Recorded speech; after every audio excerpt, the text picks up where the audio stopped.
മിശിഹായിൽ പ്രിയമുള്ള സഹോദരി സഹോദരന്മാരെ, പ്രിയ മക്കൾ, ഈ പ്രഭാതത്തിൽ സങ്കീർത്തനം 37:3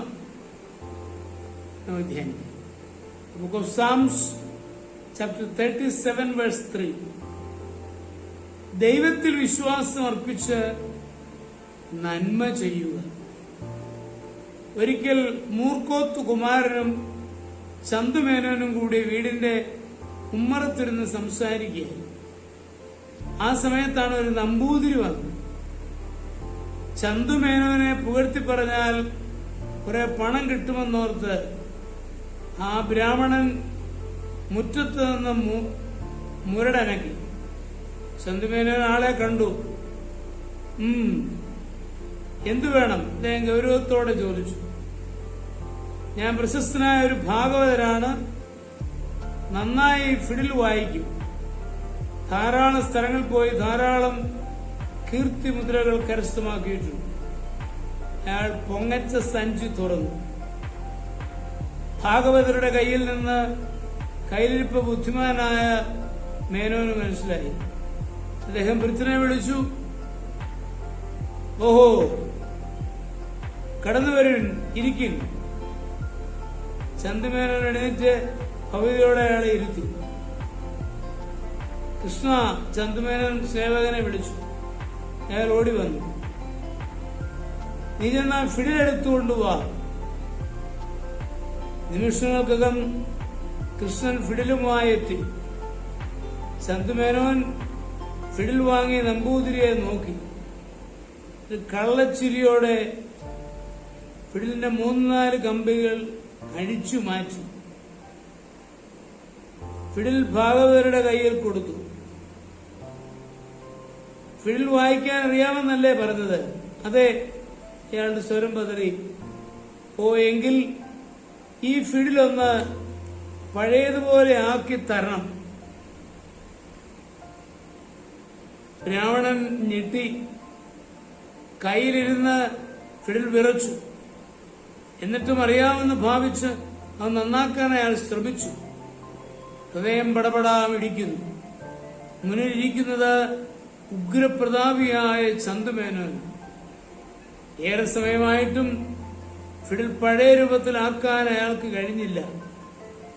അത് കണ്ടപ്പോൾ മേനോൻ ചിരിച്ചു. ഫിഡിൽ വായന നന്നായിട്ടറിയില്ല. ബ്രാഹ്മണന് ആശ്വാസമായി അയാൾ പറഞ്ഞു, ഇല്ല, പഠിച്ചു വരുന്നതേ ഉള്ളൂ. ശരി, ആ ഫിഡിൽ ഇങ്ങ് തരൂ. എവിടുന്നാ വരുന്നതെന്ന് പറഞ്ഞത്? ഫിഡിൽ കൊടുത്തിട്ട് ബ്രാഹ്മണൻ ചിരിച്ചുകൊണ്ട് പറഞ്ഞു, പാലക്കാട്. ഇവിടുന്ന് പാലക്കാട്ടേക്ക് എന്താണ് വണ്ടിക്കൂലി? 14 അണ. അന്നത്തെ നാണയമായിരുന്നു. അണ ഇത്തരം 16 അണയാണ് 1 രൂപ. ചന്തുമേനോൻ പൃഥ്വിനെ വീണ്ടും വിളിച്ചു. കൃഷ്ണ, നീ ചെന്ന രൂപയും പൈസയും ഒക്കെ സൂക്ഷിക്കുന്ന എഴുത്തുപെട്ടി എടുത്തുകൊണ്ടുവാ. രൂപയെന്ന് കേട്ടപ്പോൾ ബ്രാഹ്മണന്റെ ഉള്ള കിളിർത്തു. മോഹങ്ങൾ റോക്കറ്റ് വേഗത്തിൽ ഉയർന്നു. കൃഷ്ണൻ പെട്ടിയും താങ്ങി വന്നു. കണ്ണുകൊണ്ട് തുറന്നോളാൻ പൃഥ്വിനോട് ചന്തുമേനോൻ ആംഗ്യം കാട്ടി. ബ്രാഹ്മണന്റെ കണ്ണ് മഞ്ഞളിച്ചു. നിറയെ നോട്ടുകെട്ടുകൾ. കൃഷ്ണ, അദ്ദേഹത്തിന് പെട്ടിയിൽ നിന്നും ഒന്ന് നിർത്തിയിട്ട് 14 അണ എണ്ണിക്കൊടുക്കൂ. ചില്ലറ ഇല്ലല്ലോ, പൃഥ്വിനെ അറിയിച്ചു. എങ്കിൽ രൂപ മാറി 14 അണ കൊടുക്കടാ. ആ അലർച്ച കേട്ട് കസേരയിൽ അമർന്നിരുന്ന ബ്രാഹ്മണൻ ചാടി എണീറ്റു. അയാൾ കൈകൂപ്പി നിന്നു. പൃഥ്വിന് ഒരു കുലുക്കവുമില്ല.